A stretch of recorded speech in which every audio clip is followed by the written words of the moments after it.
ನಿಂತ್ಕೊಳ್ಳಿ ನಿಂತ್ಕೊಳ್ಳಿ.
ನಮಸ್ಕಾರ ಹೇಳಿ ಅಂದರೆ ನಾವೆಲ್ಲ ಜಾನು ತೀರ್ಕೊಂಡಿದ್ದಾಳೆ, ಅವಳು ಮತ್ತೆ ವಾಪಸ್ ಬರಲ್ಲ ಅಂತ ಎಷ್ಟು ಹೇಳ್ತಿದ್ರು ನೀವು ಮಾತ್ರ ಅವ್ರು ಬದುಕಿದ್ದಾರೆ, ಒಂದಲ್ಲ ಒಂದಿನ ಬಂದೇ ಬರ್ತಾರೆ ಅಂತ ಆ ನಂಬಿಕೆಯಿಂದನೇ ಇದ್ರಿ. ನಿಮ್ಮ ನಂಬಿಕೆ ನಿಜ ಆಗೋಯ್ತು ನೋಡಿ. ಬಹುಶಃ ನಿಮ್ಮ ಪ್ರೀತಿನ ನೋಡಿ ಭಗವಂತನೇ ನಮ್ಮ ಜಾನುನ ವಾಪಸ್ ಕಳಿಸ್ಬಿಟ್ನೋ ಏನೋ.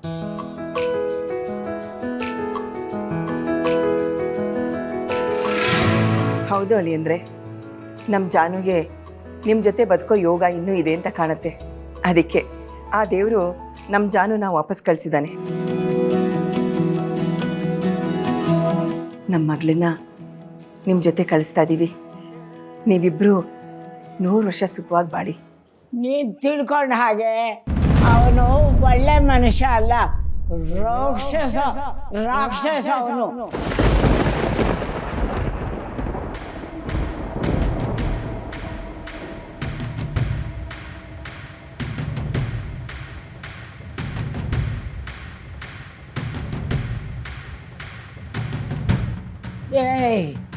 ಇವನ್ ನಂಬಿ ಜಾನುನ ಅವನ ಜೊತೆಲಿ ಕಳಿಸ್ಬೇಡ ಕಣೋ.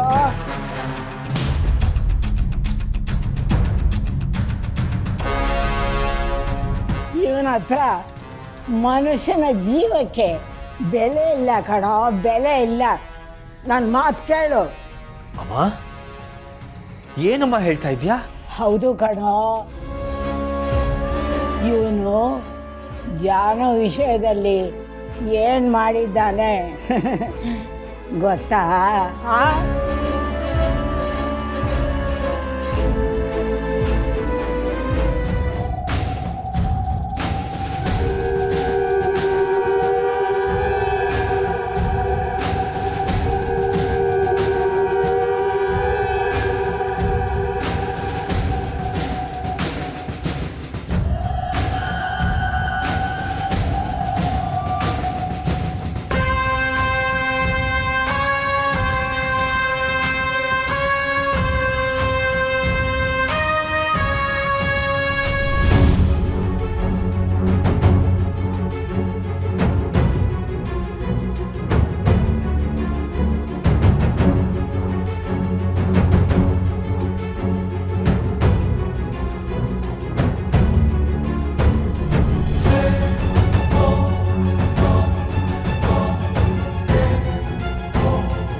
ಹೌದು ಮಾವ, ಅಜ್ಜಿ ಹೇಳ್ತಿರೋದೆಲ್ಲ ಸತ್ಯನೇ. ಇದೆಲ್ಲ ಜಾನ್ವಿ ಅವ್ರ ಅರಮನೆಯಲ್ಲಿ ನೆಮ್ಮದಿಯಾಗಿದ್ದಾಳೆ ಅಂತ ಅನ್ಕೊಂಡಿದ್ರಿ. ಇಲ್ಲ, ಜಾನ್ವಿ ಇದ್ದಿದ್ದು ಇವ್ರ ನರಕದಲ್ಲಿ. ಜಾನ್ವಿಗೆ ಏನೂ ಮಾಡಕ್ ಬಿಡ್ತಿರ್ಲಿಲ್ಲ, ಯಾರ ಜೊತೆಗೆ ಮಾತಾಡಕ್ ಬಿಡ್ತಿರ್ಲಿಲ್ಲ, ಎಲ್ಲೂ ಆಚೆ ಹೋಗಕ್ ಬಿಡ್ತಿರ್ಲಿಲ್ಲ.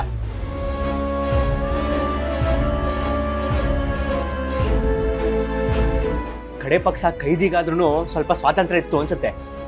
ಆದ್ರೆ ಜಾನುಗೆ ಇವರು ಯಾವ ಸ್ವಾತಂತ್ರ್ಯನೂ ಕೊಟ್ಟಿರಲಿಲ್ಲ.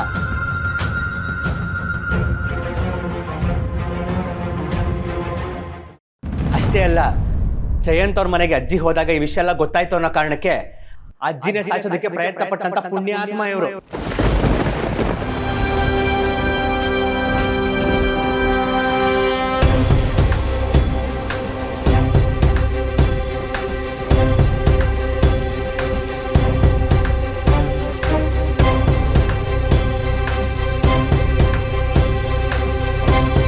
ಇಷ್ಟೆಲ್ಲ ಆದ್ರೂ ಜಾನು ಸಹಿಸ್ಕೊಂಡಿದ್ದು ನಿಮ್ಗಳಿಗೋಸ್ಕರ ಮಾತ್ರ. ಎಲ್ಲಿ ಈ ಮನುಷ್ಯ ನಿಮಗೆಲ್ಲ ಹೆಚ್ಚು ಕಮ್ಮಿ ಮಾಡ್ತಾರೆ ಅನ್ನೋ ಭಯಕ್ಕೆ.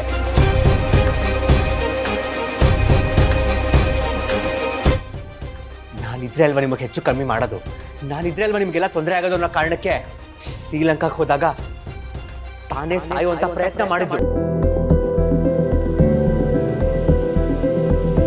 ಆ ದೇವ್ರ ದಯನೋ ಅಥವಾ ನೀವು ಮಾಡಿದ ಪುಣ್ಯನೋ ಗೊತ್ತಿಲ್ಲ, ಇದನ್ನೆಲ್ಲ ಎದುರಿಸೋದಕ್ಕೆ ಜಾನು ಬದುಕ್ಬಿಟ್ಲು ಮಾವ.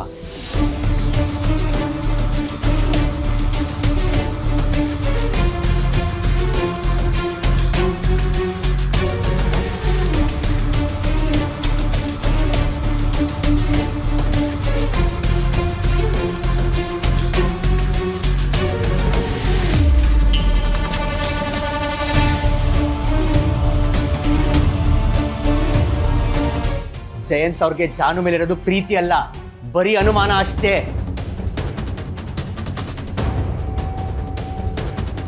ಅಳಿಯಂದ್ರೆ ನಿಮ್ಮ ಮೇಲೆ ನಾವು ಎಷ್ಟೊಂದು ನಂಬಿಕೆನ ಇಟ್ಕೊಂಡಿದ್ವಿ, ಆದರೆ ನೀವು ಗೋಮುಖ ವ್ಯಾಘ್ರ ಅಂತ ಇವತ್ತೇ ನಮಗೆ ಗೊತ್ತಾಗಿದ್ದು. ನಮ್ಮ ಮಗಳನ್ನ ಗಿಣಿ ಸಾಕ್ದಾಗ ಸಾಕಿ ಬೆಕ್ಕಿನ ಕೈಲಿ ಕೊಟ್ಟಾಗ ಮಾಡಿದ್ವಿ, ಹೀಗೆಲ್ಲ ಹಿಂಸೆ ಕೊಟ್ರ?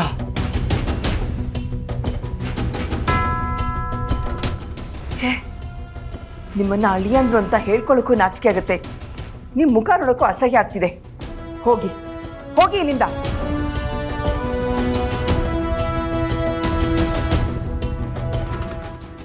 ಇಷ್ಟೆಲ್ಲ ಮಾಡಿದ್ದಾನೆ, ಹೇಗಮ್ಮ ಸುಮ್ಮನೆ ಕಳ್ಸೋದಕ್ಕಾಗತ್ತೆ?